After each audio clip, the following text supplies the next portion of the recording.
you more importantly for putting on this tech fair. TEDCO, of course, is our economic engine for innovation and technology here in the state of Maryland.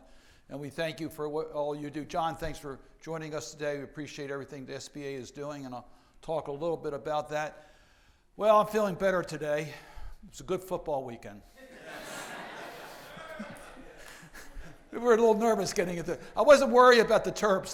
They had a pretty easy time of it, but the other teams had a little bit more difficult time. So I'm all excited.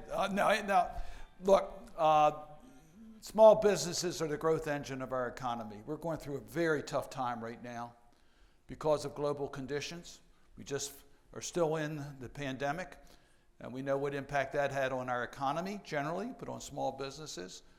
Well, we're now suffering through inflationary pressures globally with supply chain challenges that affect small businesses more dramatically than larger companies.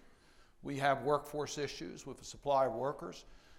We know how challenging it is during normal times, but when you have a shortage of workers, it's even more challenging for small businesses. And then we have supply chain challenges with the war in Ukraine. All that makes it so much more challenging for small businesses. But I start by telling you, small businesses are the growth engine of our country. That's where jobs are created. Congratulations, you all do it. You also are the innovators.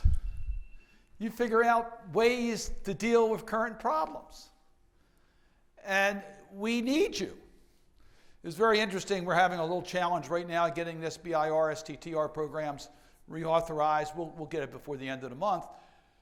But it was interesting that one of our greatest allies is the Secretary of Defense, because he knows that if we're going to have the next generation of technology that will keep our nation safe, it's going to start in the small businesses of America.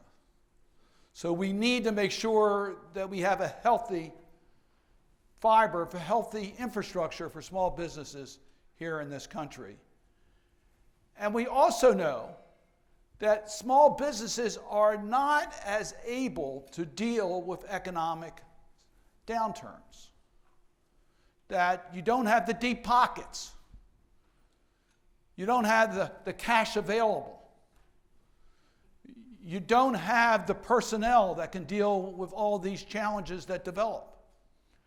So when the pandemic struck in 2020, Congress working together, Democrats and Republicans working with the administration, we passed unprecedented government partnerships to help our small businesses.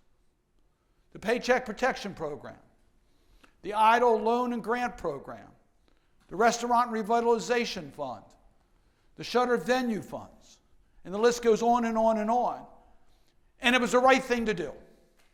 It was the right thing to do.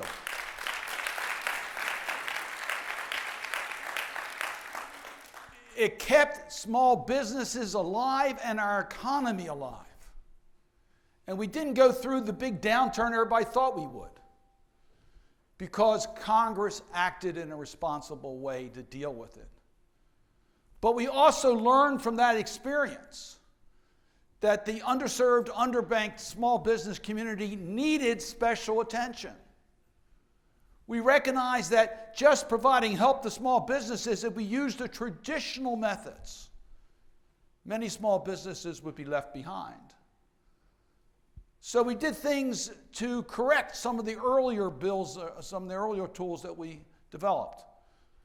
We codified and strengthened the Minority Business Development Agency.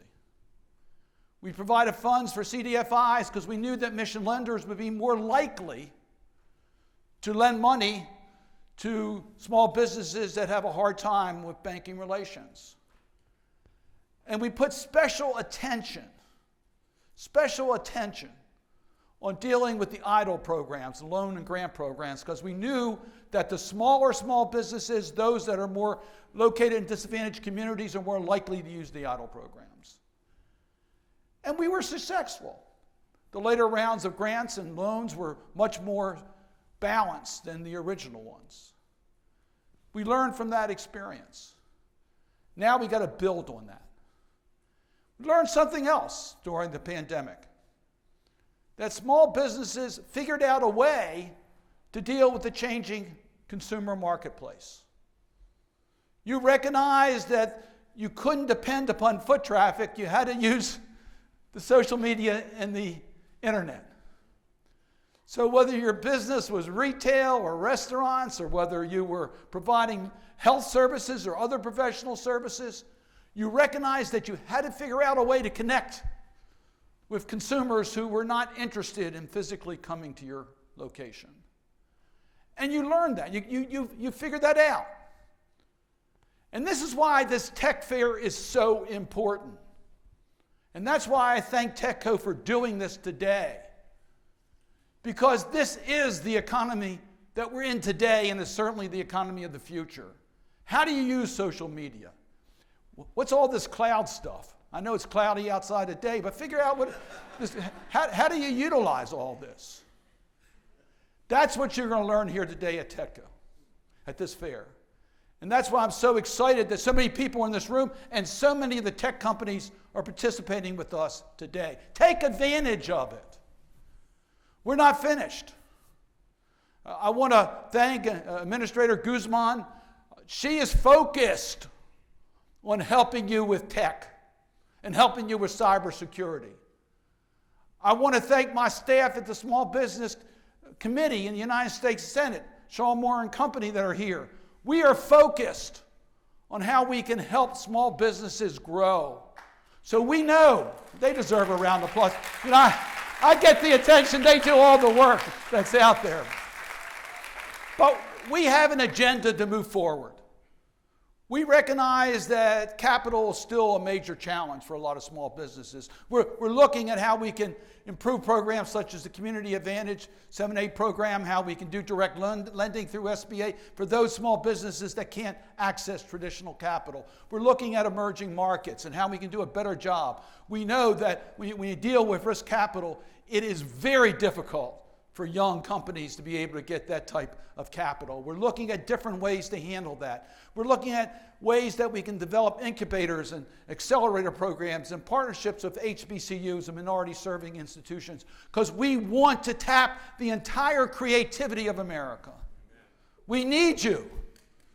We're in global competition. We need your help. So we're going to work with all the stakeholders in order to develop a strategy for small businesses and for America. I'll tell you, I am optimistic coming out of this pandemic that we are ready.